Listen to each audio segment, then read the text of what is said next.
আপোন তোমাক লৈ দেখিছিলোঁ আমি বহুতো সপোন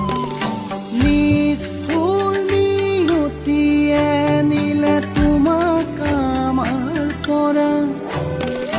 জোনৰে দেহতে তুমি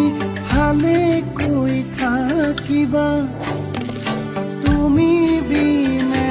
আধৰুৱা আমি